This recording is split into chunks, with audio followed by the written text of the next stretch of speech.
बिस्मिल्लाहिर्रहमानिर्रहीम। आज का जो लेक्चर है मेरा वो कंडीशनल स्टेटमेंट जो हम इस्तेमाल करते हैं कंप्यूटर लैंग्वेज में उसके हवाले से है।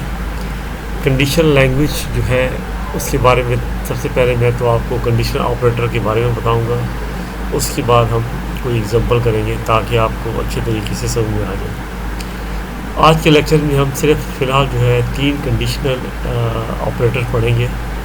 और जैसा कि आपको नज़र आ रहा है कि जो फर्स्ट आर्टिकल है इसका ऑपरेटर है ये लेस देन है, मीन छोटा है, ग्रेटर देन है, इज इक्वल टू। मीन इसका मतलब ये है कि अगर दो नंबर आपने दो नंबर अगर आपने दिए हुए हैं, एक 5 है और एक 6 है, तो 5 इज़ लेस देन 6, तो ये जो कंडीशन है ट्रू हो जाएगी। ठीक है जी।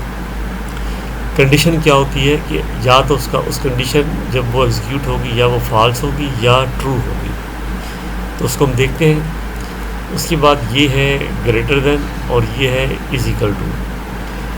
अगर कंडीशन ये ट्रू हो जाती है, अगर ये जो पहला जो नंबर है वो बड़ा है, तो उसका मतलब ये है कि वो कंडीशन ट्रू हो जाएगी, अदरवाइज वो फॉल्स हो जाएगी। ये इज इक्वल टू है, ये है अगर दोनों की जो वैल्यूज़ हैं वो बराबर हैं तो वो जो है कंडीशन ट्रू हो जाएगी। अगर वो बराबर नहीं है वैल्यूज़ तो वो कंडीशन जो है फॉल्स हो जाएगी। मिसाल के तौर पर A greater than B is the condition being evaluated if true, तो मैक्स इज, तो अगर ये ट्रू हो जाएगी तो चलो मैं इसको ऐसा करता हूँ कि मैं आपको डायरेक्ट जो है वो लेके चलता हूँ सी कंपाइलर पर। वहाँ आप देखते हैं, यहाँ पे आप देखें कि मैंने जो है वो वैसे इंक्लूड stdio.h को इंक्लूड किया। ये हमारा मैन फंक्शन की बॉडी यहाँ से स्टार्ट होती है और यहाँ पे ख़त्म होती है। जो कुछ भी हम कोड लिखेंगे वो यहाँ पे लिखेंगे, फ़िलहाल यहाँ लिखेंगे। मैंने इंटीजर टाइप डिफ़ाइन किया।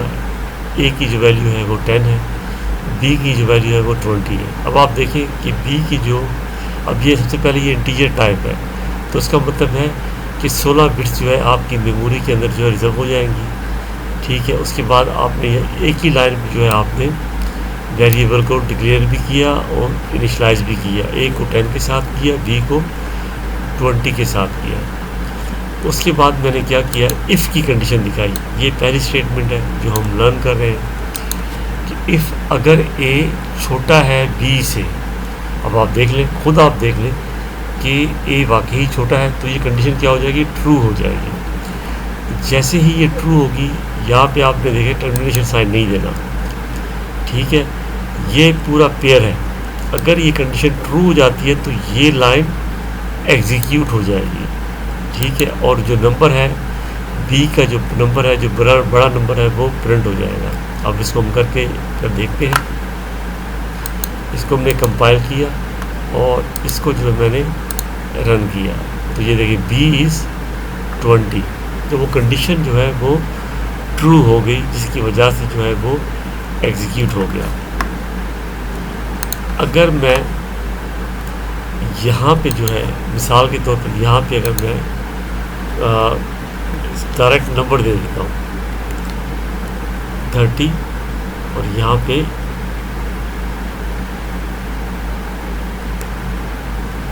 20 दे देता हूँ,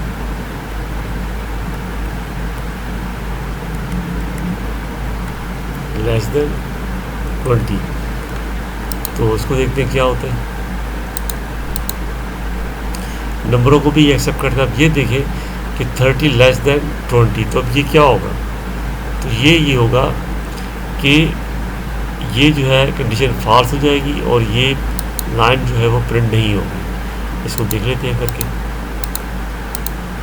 देखिए कुछ भी नहीं आया, क्योंकि आपने देखा ये कंडीशन ट्रू हुई। ये डायरेक्ट जंप मार कर कंपाइलर जो है वो यहाँ पे आ गया।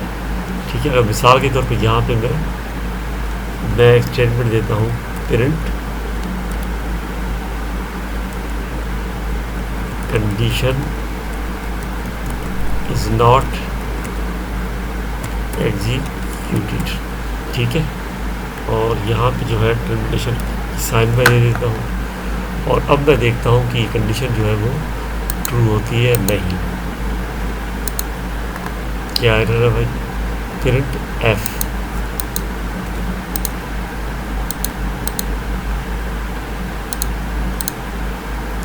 अब ये देखिए कि ये कंडीशन फॉल्स हुई, इसको इस लाइन को स्किप किया और डायरेक्ट जो यहाँ पे ये आ गया। तो ये है कंडीशन, ठीक है। अब हम यहाँ पे जो है वो हम क्या करते हैं, ग्रेटर देन की कंडीशन दे देते हैं, तो ज़ाहिर है ये ट्रू हो जाएगा। तो अब क्या एग्जीक्यूट होना चाहिए, इस लाइन को जो है वो एग्जीक्यूट होना चाहिए। ये देखिए बी इज़, और उसके बाद दूसरी लाइन भी जो है वो एग्जीक्यूट होगी क्योंकि सीक्वेंस में होगी ना इसकी। अगर ये ट्रू होगी तो ये एग्जीक्यूट होगी, अगर ये ट्रू नहीं होगी तो फिर यहाँ पे ये एग्जीक्यूट हो जाएगी। अगर ये ट्रू होती है तो फिर ये भी एग्जीक्यूट होगी और फिर ये भी एग्जीक्यूट होगी। तो अगर यहाँ पे मैं अगर ये देता हूँ इज इक्वल टू, अब ज़ाहिर ये बराबर नहीं है तो इसका मतलब ये कंडीशन फॉल्स हो जाएगी और डायरेक्ट हमारा कंपाइलर जो है जब मार के यहाँ आ जाएगा।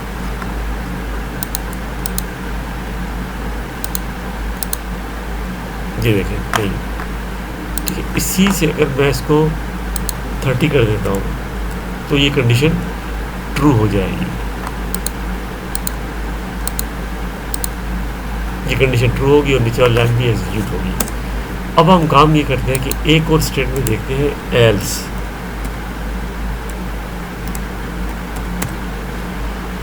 इसमें क्या होगा कि अगर, चले पहले इसको एग्जीक्यूट देखते हैं।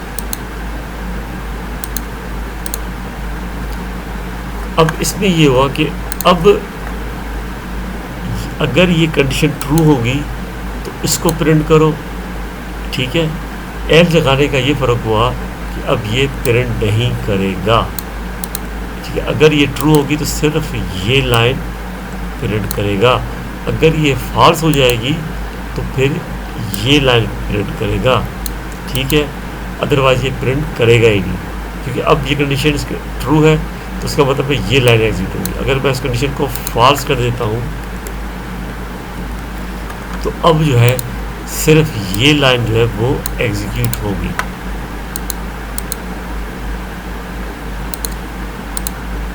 देखिए कंडीशन इज नॉट एग्जीक्यूटेड, देख रहे हैं आप। तो इस तरीके से हम इफ़ और एल्स का जो है हम वो इस्तेमाल करते हैं, ठीक है जी। इसके हवाले से कोई अगर कोई क्वेश्चन हो, कोई इशू हो, मुझसे आप पूछ सकते हैं। मैं आपको बहुत छोटे छोटे जो है प्रोग्राम बना के जो समझाऊंगा, उसके बाद हम आगे बढ़ते जाएंगे और वो बड़े बड़े प्रोग्राम जो है वो हम बनाते जाएंगे। अभी तो बहुत चीज़ें रहती हैं जो हमें अभी करनी है। तो उम्मीद करता हूँ कि आज इसकी प्लीज़ इसकी प्रैक्टिस करें। मैं बार बार कहता हूँ जितना आपको टाइम मिलता है आप अपनी ज़्यादा सी में प्रैक्टिस करें। यकीन करें अगर आप सी सीख जाएंगे ना तो दुनिया की कोई भी लैंग्वेज होगी ना उसको आप आराम से कर सकते हैं, चाहे वो पाइथन हो चाहे कुछ हो, ठीक है जी। और ये जो मैं बीएससी सेमेस्टर 1 के जो स्टूडेंट हैं उनके लिए मैं उनको सिखा रहा हूँ, कोई एडवांस यूज़र के लिए कोर्स नहीं है। तो वो बच्चे जो पहली दफ़ा सी सीख रहे हैं मैं उनके लिए ये लेक्चर तैयार कर रहा हूँ और उनके फर्स्ट सेमेस्टर के जो प्रॉब्लम्स हैं वो भी मैं सॉल्व करूँगा जो आपके एग्ज़ाम में आएंगी। ओके जी, उम्मीद करता हूँ आपको ये लेक्चर पसंद आया होगा। ओके, अस्सलाम वालेकुम।